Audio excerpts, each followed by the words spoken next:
Close your eyes and imagine standing barefoot on the muddy edge of the Nile River. But this is not the Nile of today, with boats sputtering by and modern cities in the distance. This is the Nile as it was in 2600 BCE, during the old kingdom of ancient Egypt, a time when pharaohs were god kings and pyramids were still gathering stone block by stone block under the hot desert sun. The air smells of water and salt. The sky is a pale white blue, hazy with the kind of stillness that settles before something ancient begins. You hear no engines, no chatter, just the rustle of papyrus reeds, the splash of a fish, and the distant chant of a priest offering words to the god of the river. Here, the Nile is not just a river, it is the river. It is the reason anything here exists at all. The entire civilization of Egypt, its cities, farms, temples, scribes, stories, and gods hinges upon its rising and falling. The desert around you is lifeless, dry, and unwelcoming. But here, just steps away from that lifelessness, the land is black and rich, what the Egyptians called Kemet, the Black Land. It was the Nile that brought that darkness. It was the Nile that made life possible. And it is the Nile that everyone is now watching, because it is nearly time for the flood.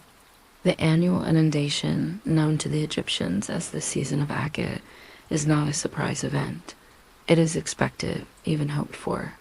But still, no one knows exactly how high the river will rise or how low it might stay. And so the people prepare as they always do, with patience, tradition, and the careful rituals that stretch back through generations. The village is bustling, but not loud. Fields buzz with activity as farmers move through their harvest-cutting wheat, barley and emmer with crescent-shaped flint sickles. Every bundle is precious. Every kernel gathered, dried, and stored in anticipation. There is no room for waste. Too little food means hunger. Too much water means disaster. Even the children have jobs. They run with small baskets, collecting spilled grain and helping to stack bundles into rows. The elders, wrinkled and soft-voiced, sit on mats and direct the work. They remember years when the flood was too high and swept away homes, and years when it was too weak to reach the outer fields. Their memories are not recorded on stone. They are etched into stories and warnings passed down under the shade of date palms. You feel the urgency, but it is not panic. It is rhythm. Nearby, a priest walks slowly through the field. He wears linen robes stained with dust. He carries a small jar of water and a strip of papyrus. He murmurs a prayer to Hapi, the god of the Nile's flood. A mound of offerings, a few dates, some crushed grain, and a tiny figurine made of clay sits at the base of a shrine nearby. The priest stops, bows, and whispers a few words to the statue, because the Nile is a giver, but it is also a taker. And now it is time to watch. On the banks of the river, a small stone column stands hidden in a carved-out shaft, a nilometer. It looks humble, but it may be the most important tool in all of Egypt. As the water begins to rise, scribes descend into the shaft, barefoot and careful, and mark the height of the water with ink made from soot and ochre.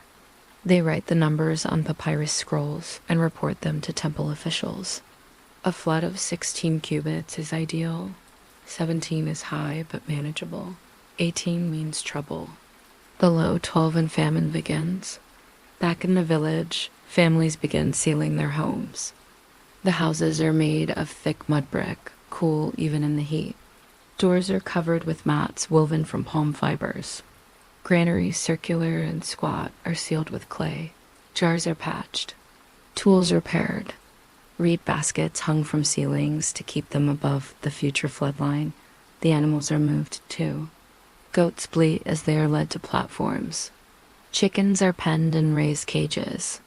Donkeys, heavy with bundles, are tied to tall posts driven deep into the earth. And still, the river rises. It does not rush. It seeps. The Nile does not flood like a tsunami. It floods like breath. It inhales slowly, deeply, until everything you know is underwater. A foot of water creeps up the bank, then 2, then 3.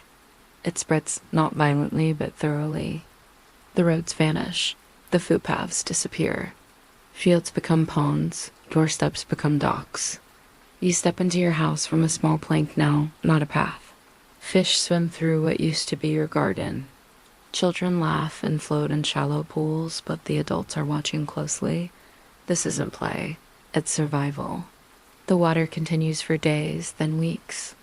All labor now shifts from agriculture to maintenance.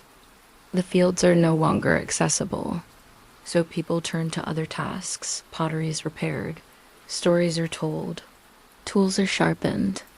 Hands that once planted grain now weave baskets and grind salt. Life becomes quiet, suspended. It is a strange calm. The river rolls now. If the water rises no further, this year will be good. The salt it leaves behind will be thick and rich. Worms will return, the soil will be soft, and the next crop will flourish. But if it continues to rise or stops too soon, the future becomes uncertain. In Thebes and Memphis, the temples are busy. Priests calculate omens, interpret dreams, offer chants. Some say the gods are pleased, others say they are angry. Scribes record the rainfall upstream in Ethiopia, the winds from the desert, the stars overhead, and still the villagers wait.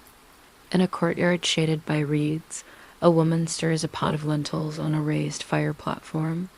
A man nearby repairs a fishnet. A child traces pictures in the mud with a stick.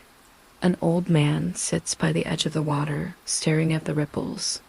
Everyone listens, to the birds, to the frogs, to the way the wind hits the trees. The flood is not just a natural event. It is a message. The Pharaoh, far away but always present in the minds of the people, sends messengers across the land to report on water levels. Taxes are adjusted, public granaries opened or sealed. Even temple festivals are moved to accommodate the changing waters. For now, the people wait.